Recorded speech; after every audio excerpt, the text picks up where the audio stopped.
Hello everybody and welcome back to our lecture series. I'm Ted, your host, and for this lecture we're going to continue right along with our examination, our discussion of the African American community after 1970. In our last lecture we sort of did a brief recap where we looked at busing and the failure of busing, how it largely failed to integrate the schools, how it was beset by a series of obstacles, mainly the opposition to it by federally appointed judges during the late 70s and early 80s, how it was opposed by parents, how it reinforced segregation or isolation, community isolation patterns and traits during in the classrooms themselves, as students would simply bunch up along ethnic lines, or in cafeterias where students would again sort of sit in tables that were ethnically homogeneous. We also looked at the pattern of backsliding during periods of great pro-civil rights legislation or great pro-civil rights atmosphere. There would be this period of backsliding in which the courts would whittle away at the legislation, and social attitudes and coalitions that have brought these measures to bear was simply sort of ebb away. With that being said, I'd like to dive right into our lecture topic for today. The first of our lecture topics for today, which would be affirmative action. And in our last lecture, we sort of alluded to the fact that affirmative action was the plan designed to counterbalance, to counteract the ingrained patterns of racial discrimination in the Republic. Since 1619 up until the mid-1970s, the Republic had sort of been designed, it had sort of been the characteristic design of the Republic to exclude the capabilities and abilities of other ethnic minorities, which would allow for greater opportunities for European Americans. Affirmative action was meant to sort of increase. It was sort of meant to be an increase of opportunity for ethnic minorities. Now, throughout the 50s and the early 1960s, African American leaders had advocated for removal of social restraints on their community. Restraints that blocked access to employment opportunities, housing opportunities, and other social benefits that were allowed for European Americans but were outright denied for African Americans. By the time of the Johnson administrations, it dawned on leaders that more aid would be needed to improve the Republic's division of opportunity. In a surprising and out of character move, the Nixon administration began the history of federal affirmative action programs. It was the Nixon administration that implemented the Philadelphia Plan, which required all companies seeking federal contracts to develop goals for hiring minority employees. In 1971, the Supreme Court ruled that Title VII of the 1964 Civil Rights Act, which banned discrimination in employment and public accommodations, also outlawed practices that are fair in legal form but discriminatory in operations. In 1972, Title VII was expanded to cover educational institutions as well. And Title VII had the effect of putting the onus on businesses to diversify their employment practices. Now, though affirmative action was designed with noble intentions, it faced notable obstacles, mainly coming from constitutional civil rights arguments. Now, the program was designed, as I stated earlier, it was designed to counteract the discrimination that had been made in favor of European Americans throughout the Republic's history. But behaviors that openly discriminated against the interest of African Americans and other ethnic minorities in the Republic.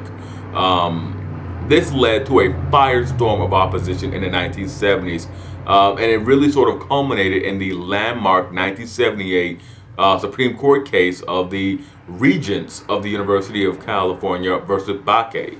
Now, this case struck down a racial quota system used to apportion a certain amount of spots for minority students at the Medical School of the University of California, Davis.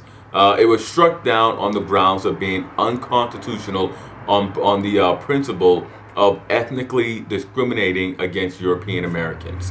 In 1979, steelworkers, in the case of United Steelworkers versus Weber, saw the United States Supreme Court rule that affirmative action programs that gave preference to minorities were legal as long as they remained short-term and voluntary. It's sort of in the span of 1 year, the Supreme Court ruled that you could not have a quota system to support affirmative action programs, but if affirmative action programs were short-term, were of a short nature, of a short tenure nature, and completely voluntary, then they could be viewed as legal. Then they could have the support of the law.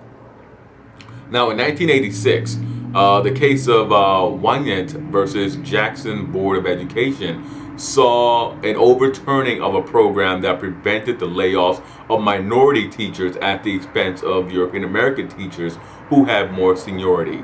Also in 1989, the Supreme Court ruled that local governments do not have the power to create quotas for racial minorities competing for government contracts. And later in 1995, the Supreme Court ruled that the federal government's quota system that required 10% of contracts on federal highway construction programs to be reserved for businesses owned by socially disadvantaged individuals, a sort of tongue-in-cheek way of saying ethnic minorities or African Americans or any really minority group that have been discriminated against in the past or continue to face discrimination in the present, that they were unconstitutional unless they were narrowly tailored to serve a compelling government interest. Now, while affirmative action was being confronted on the judicial front, it was also beginning to face very serious political challenges stemming from constitutional hurdles.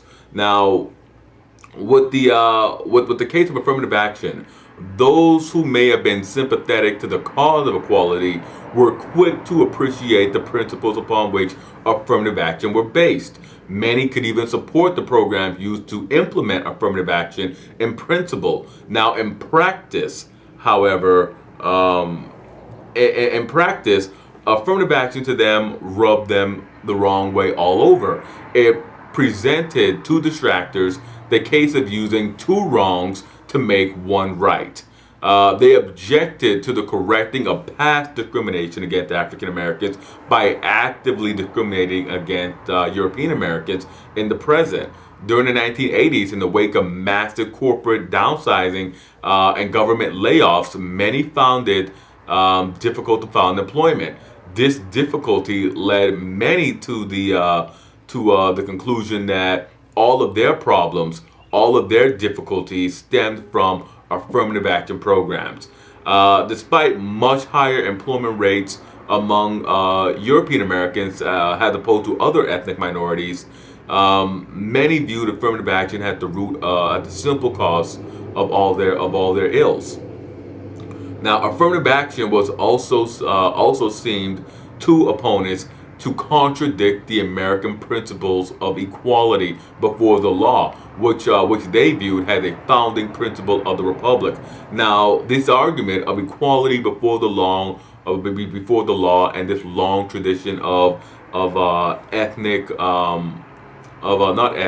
equal opportunity struck many who were in favor of affirmative action as simply being contradictory to the actual history and policies of the Republic. That argument generated just as much controversy and opposition as affirmative action itself. For many ethnic minorities, many ethnic minority groups and their leaders were quick to point out that the Republic had not always honored equality before the law, especially in regard to ethnic minorities. For centuries, as we've covered in our course, for centuries, the Republic promoted racial inequality as a legitimate, has legitimate, and they also, the Republic and also the states enacted laws that disproportionately benefited European Americans at the expense of all other groups living in the Republic. Now, with a sharp criticism being raised that the majority only cared about equality or equal rights, and majority, of course, being the European American community, the sharp criticism was that they only cared about equality and equal rights when their interests were being threatened. And when others' interests were being threatened, they were quite complacent and quite content to look the other way. In the end, affirmative action was scaled back, had politicians looking to remain in office or politicians looking to seek office bow to public pressure. In 1995, the regents of the University of California voted to discontinue their affirmative action program in hiring, employment, and of course, student seating. The California vote was followed the next year by a federal district court in Texas that ruled ruled and ordered that the same thing should be done to end affirmative action programs in Texas. And the result of the Texas order was that there was a precipitous drop in African American and Hispanic American enrollment in universities across Texas. Now, the then California Governor Pete Wilson, who had played a major role in pressuring the regions to end their affirmative action program, then began a statewide crusade to undo affirmative action. And in 1996, Pete Wilson helped to sponsor Prop 209, which was a very successful ballot measure. It was a very successful ballot referendum that put a stop to all state-sponsored affirmative action programs. The success of Wilson in California set off a panic, a genuine panic among the supporters of affirmative action, that the entire program will falter under vigorous attacks from conservatives looking to roll back civil rights legislation to 1963, or 1963 or later. As it turned out, their fears were ungrounded. It was not to be the case that affirmative action programs will be dismantled across the Republic. In at least 12 states, legislatures and legislators have voted down efforts or refused to act on bills modeled on California's Prop 209. Notably in Houston, where voters rejected a similar measure to undo affirmative action programs. And at the federal level, the 1990s also saw President Bill Clinton publicly voice his support for affirmative action programs by echoing the slogan put out by Jesse Jackson, had the response to affirmative action, and of course that slogan was "Mend it, don't end it." Has meaning that if you feel that there's a problem with affirmative action, don't end the program. Simply enact measures that will make it more egalitarian, that will make it more palatable to the Republic or to communities on the whole. Now, in the affirmative action debate, there are a couple of very key moments that I would like to point out right now. The first, of course, being the Bakke decision. The Bakke decision of 1978, that was the decision in which that struck down rigid or strict racial quotas for universities. Now, in 1978, Alan Bakke was a European American applicant to the University of California at Davis School of Medicine. He was denied admission due to the school's affirmative action policies. Bakke sued the universities on the grounds that his outstanding academic career and his outstanding academic achievements were ignored through reverse discrimination. In 1978, the United States Supreme Court, as I stated earlier, they ruled in favor of Bakke, and they ordered the university to enroll him. and Prop 209 of 1996 that I just discussed. It was another sort of like a high watermark or key moment in the affirmative action debate and the affirmative action struggle in the Republic. Prop 209 was a California law that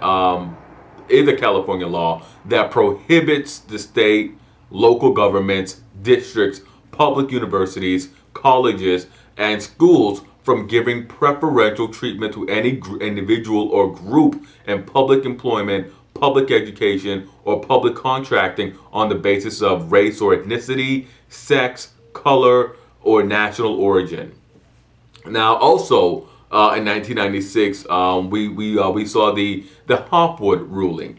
In 1996, the Hopwood decision in Texas forbade the University of Texas from accounting for race in law school admissions.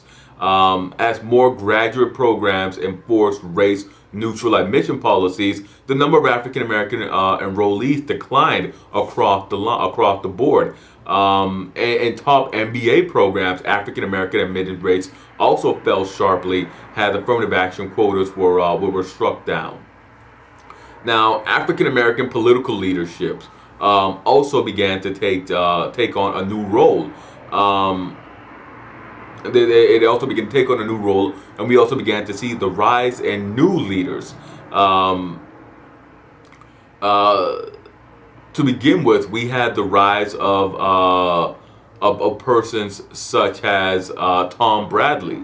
Tom Bradley served as the first and to date only African American mayor of the city of Los Angeles, and Bradley had an amazing tenure. He was first elected in 1973, and he stayed in office until 1993. Now, Bradley's tenure was marked by the opening up of city government and positions in city government to minorities and to women. Under Bradley's tenure, the city expanded social services to the poor, and we saw a growth in the cities in Los Angeles and the city of Los Angeles's downtown area. Now, one of Bradley's major accomplishments while he was in office was the management of the 1984 Olympic Games, which posed a number of security and logistical problems for the city of Los Angeles. There were a number of detractors to this plan, people who thought that it was just a burden that the city of Los Angeles could not bear. Bradley, however, championed this cause. He pushed for it, and he triumphed. The Olympics proved to be a great financial boon for the city of Los Angeles. Bradley was reelected in 1990. He was reelected after the 1984 Olympics twice more, really based on the strength of that great accomplishment. Now, 1990 was also the year before the Rodney King assault, which involved an attack of an unarmed African-American male, Rodney King, by 4 members of the Los Angeles Police Department. It was the first recorded instance of police brutality, and it awokened or brought to the national consciousness the plight that African Americans often have to face in terms of being attacked or targeted by members of law enforcement. The officers who committed the attack on King, they were all tried, and they were acquitted by a jury of 10 European Americans, 1 Asian American, and 1 Hispanic American. Now, the verdict sparked rioting throughout the city of Los Angeles and greatly impacted Bradley's decision to retire. Now, many viewed the jury composed to serve on the King on the Rodney King jury has been the equivalent of a modern day all-male, all-white jury. The fact that there were no African Americans on the jury, the fact that the jurors were pulled from an area where the assault did not take place, also impacted the negative image that many had. regarding what was going on. And we'll break here. We'll come back and we'll continue with our discussion on African Americans after the 1970s, and we'll continue looking at political leaders, African American political leaders, during the latter half of the 20th century. As always, I'm Ted. Hit like, subscribe, comment, and I'll see you guys next time for another lesson.